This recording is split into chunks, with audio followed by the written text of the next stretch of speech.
back to the library. I'm Miss Taylor, and I'm your children's librarian here at the Giddings Public Library. Here we are, under the big tree in the children's section. This is my favorite place to read Christmas stories. Are you ready? This is the Berenstain Bears Christmas Tree by Stan and Jan Berenstain. The Berenstain Bears Christmas Tree by Stan and Jan Berenstain, published by Random House. In Bear Country, Christmas excitement was mounting. The waiting was down to 10 hours and counting. The holly was hung, the presents were bought, and magnificent Christmas salmon was caught. And now it was time for the most fun of all, getting the tree. A tree full and fat, straight, green, and tall, with oodles of needles for crannies and nooks, for the bears to hang their tree things by hooks. The tree things, cried Pop, with the jolliest shout, are wonderful tree things. Let's get them out. They had quite a collection. There were bangles and bells and bright-colored balls. Boxes of things in closets and cupboards and corners of halls. There were some that were heirlooms, saved year after year, a Santa Bear sled with tiny reindeer, strings of bright beads to hang in festoons, a musical bear that sang Christmassy tunes. But the bear's finest tree thing, their finest by far, was the thing for the top, their Christmas tree star. It had 18 points and was so glittery bright that the stars of the heavens seemed dim in its light.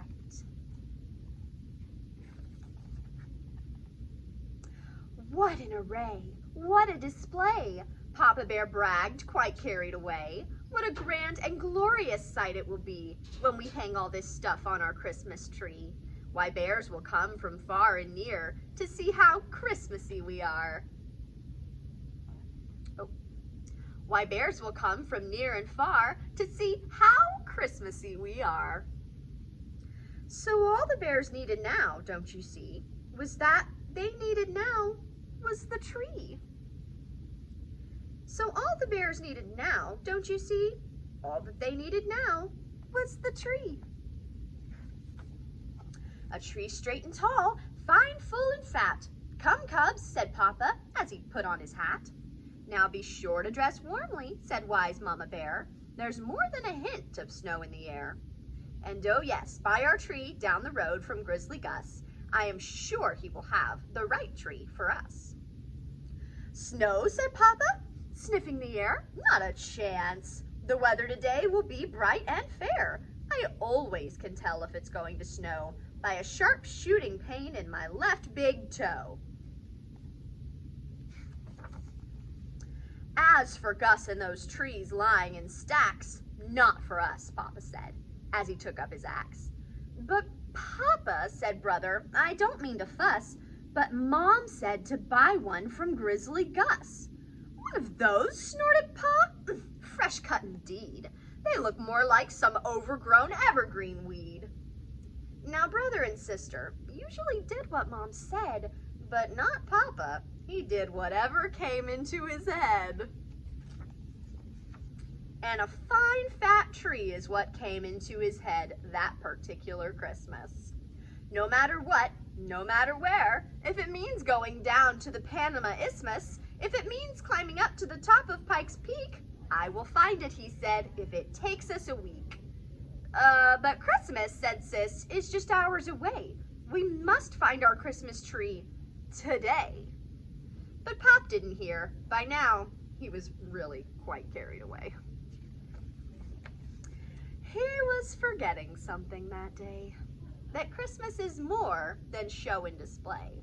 More than just tinsel and pink plastic stars and stuffing yourself with sugar nut bars.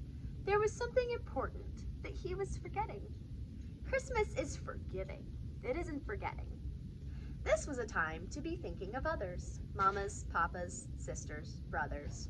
A time to think of each neighbor and friend, but all that was forgotten as they rounded the bend. As they rounded that bend, what did they see? Papa's perfect Christmas tree. What a tree! What a tree! This surely was it. Its green was so green. Its tall didn't quit. Its nooks all had crannies. Its crannies had nooks. The one question was, would they have enough hooks? Stand back, said Papa, getting ready to chop. Wait, Sister cried. Hold it, please. Stop. On the timely advice of small Sister Bear, Pa managed to stop his axe in midair. And a good thing, too, for that Christmas tree's trunk just happened to be the home of a skunk. And some squirrels and a grouse and one small chipmunk also resided in that Christmas tree's trunk. Plus 26 crows who were renting upstairs, and not one of them happy to see those 3 bears. Though this tree, said Pa, seemed quite a find, it isn't quite what I had in mind. There was something else Pa hadn't had in mind as they rapidly left Mr. Skunk's tree behind. The coming great day was the skunk's Christmas too, and the squirrels and the chipmunks. If he chopped down their tree, what would they do? And the crows and the grouse, what would they do if he chopped down their house?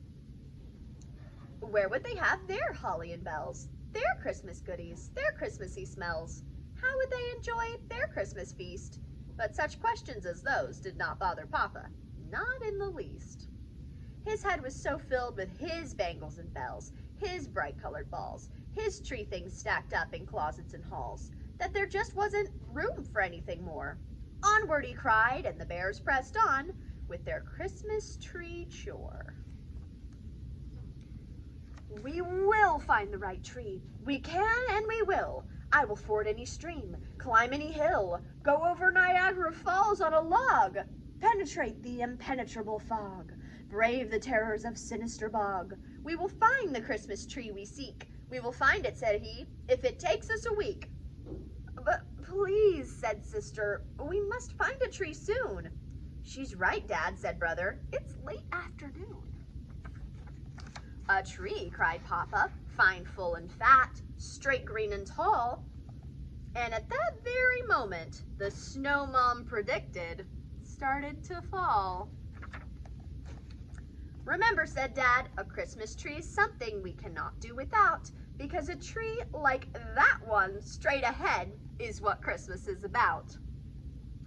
Then, without so much as a passing thought about whether he should or whether he ought, he raised his axe and got ready to chop. Stand back, he said, reckoning where the tree would drop. It was quite a fine tree, sedate and tall, graceful and regal. It was also, it happened,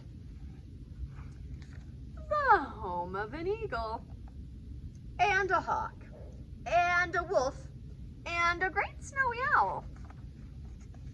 The eagle took off while the hawk and the wolf and the great snowy owl set up a terrible, terrible howl. The noise seemed to come from every direction, and then Mr. Eagle expressed his objection.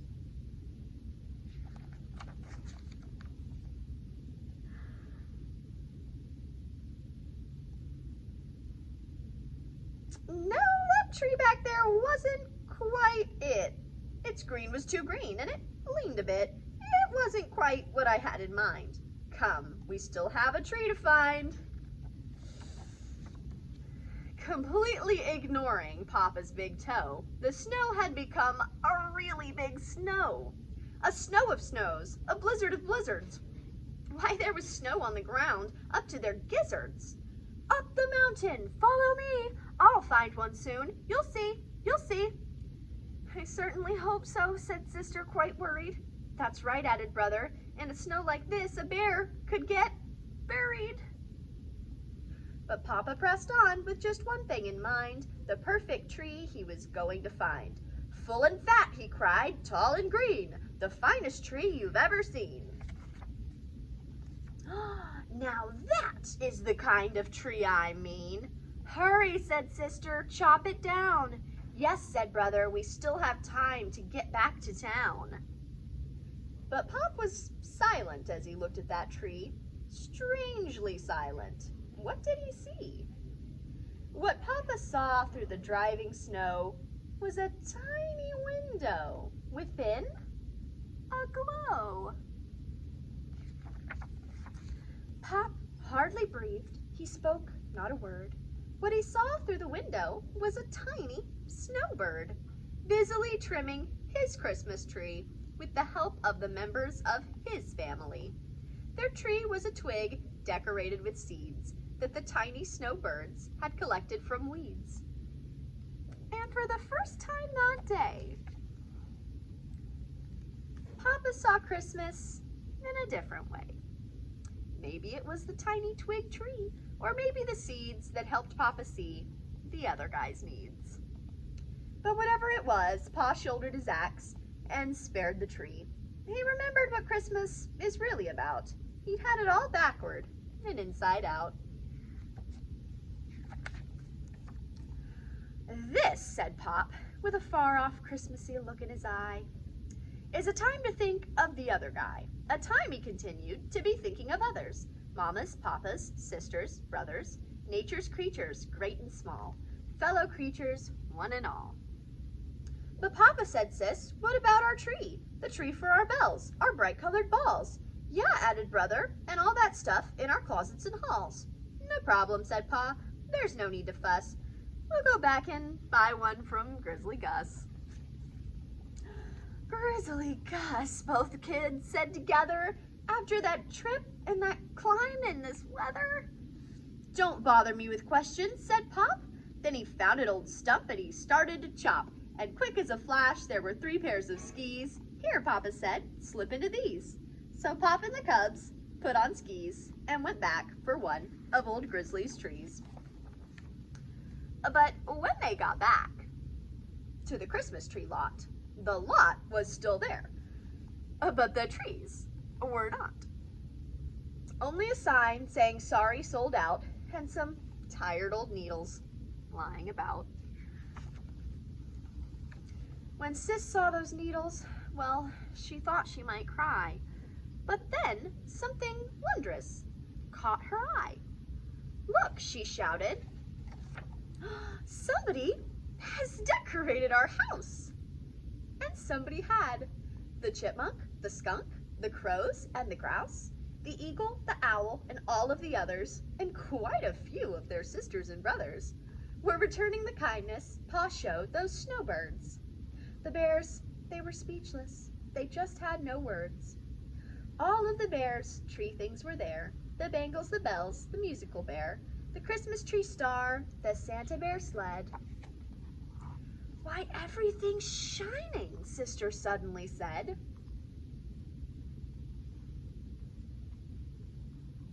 Then a very special, starry light filled the sky that Christmas Eve night. It didn't come from the pink plastic star. It was the light of the real Christmas star. The true Christmas spirit shone down that night. It filled the whole sky with a lovely light. It charged the cold, clear, bear country air. It filled the heart of every bear and their fellow creatures, one and all, nature's creatures, great and small. Next day at dinner, Brother Bear wondered, Pop, on that thinking of others bit, how about the salmon? How about it?